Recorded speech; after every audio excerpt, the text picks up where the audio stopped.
So, what's up, everyone? First of all, we are very sorry that we couldn't get to the Monaco Grand Prix podcast because someone had their exams and life going on, and Sorry, so do I. my fault. So, Sorry, my fault. so, so all right. Let's get on with some good points. We have some updates about the upcoming Montreal Grand Prix, and let's talk about some points about the previous Grand Prix because the race was actually very good. It was boring in the first 35 laps. I know. I know we saw the first overtake after a very long time, but that's okay. Let's talk about some things which were interesting. All right, Shom. So let's start.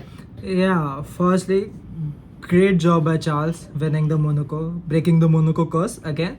And as we know, K-Mag messed up the whole race at the start for both for Hülkenberg and for Perez, which lead to a lot of problems in Haas team, as we know. But Red Bull, Perez has managed to get a seat for 2026, and which is great thing. Honestly saying, we were not expecting Red Bull will keep Perez with them. As we know, they have not a good history with their second drivers. Red Bull is Yeah. not good with that. But this is something new to see that Red Bull is taking their leap again, the faith of leap with Perez and taking him in the team again. So let's see how it turns out.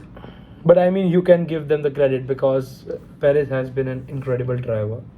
See, he is slow. We all know he is not. He doesn't outperform Max, which he should at some point of time. But we can cut him some slack, and any which ways the driver is good. So I guess that's a good decision.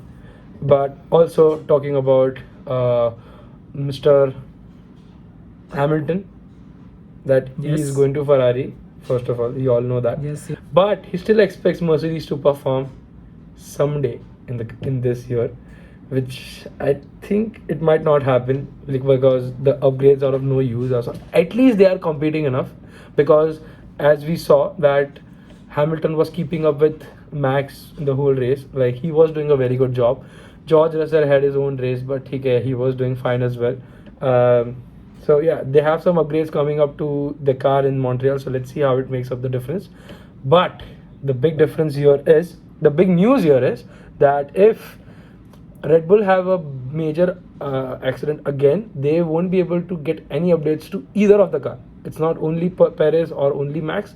It's either of the car, because that last Grand Prix crash costed them around $2 to $3 million, which is a lot, which is a lot of money to spend. So you get the idea why they cannot, because of the budget cap. Thank you, FIA.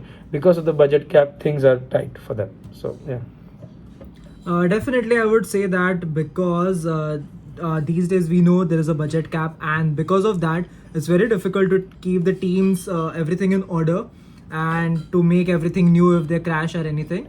So if there is an again crash, there's gonna be a very difficult part for Red Bull to play. Fair. And speaking of it, even Haas has, because K-Mag has been damaging his car for like third time now this season, and which is making a big issue in the team. Yeah, and after that Ocon and Perez crash, Ocon has finally decided to leave Alpine, and he stays vacant for now. He has no seat to go for, and also the Perez going into the Red Bull makes a bit of a situation for Carlos, because now the only two options he has is Mercedes and Audi, and Audi is still not here. Audi will be coming in 2026, so he has to either wait for the next year or get into Sauber. Let's see what happens. I mean, let's have our patience up, because I guess Mercedes will be the one who will be hiring Carlos. That is the only and the last option left, because we obviously know that he won't be getting into Williams anytime soon. Because no, man. Yeah, everyone Anyway. has a big question mark on Carlos Sainz's seat. Where is he going? Which team he is contacting and everything? Because Carlos Sainz right now plays a major part in F1, because the way he is winning the Grand Prix, the way he is getting the points and everything, is doing a very good job. And like most of the Right. teams are still trying to get him with their side. But let's see. Who knows? Carlos is still seeing what is the best gonna work for him. And देखते हैं यार, अभी पता नहीं, कुछ समझ ही नहीं आ रहा है. No one is expecting वो क्या करेगा, because no one is expecting he will go to Williams or he might go to Mercedes or Sauber. Who knows? So yeah. Let's leave it to him. I mean, Yeah. we are no one to say, but let's see. That's Let's hope right. for the best. Yeah. Let's hope for the best. Please, Mercedes, Mercedes. No.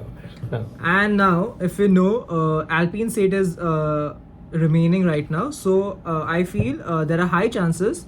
There. क्या हुआ? नाम भूल गया उसका मैं. So as we know, there is a vacant seat in Alpine, and there are high chances Jack Doohan might get the seat and race for Alpine. We don't know; it's not a sure, but there are high chances that he might join the team. So I guess those were the update for the Monaco and the Montreal Grand Prix, at least for now, because this is a pre-podcast. We'll definitely come back for the Montreal. We are not missing it this time. Are we, so? Yes. Are we No, planning to not miss at it all. this time? No, not Thank at all, you. man. Thank you. So I guess that's it for this.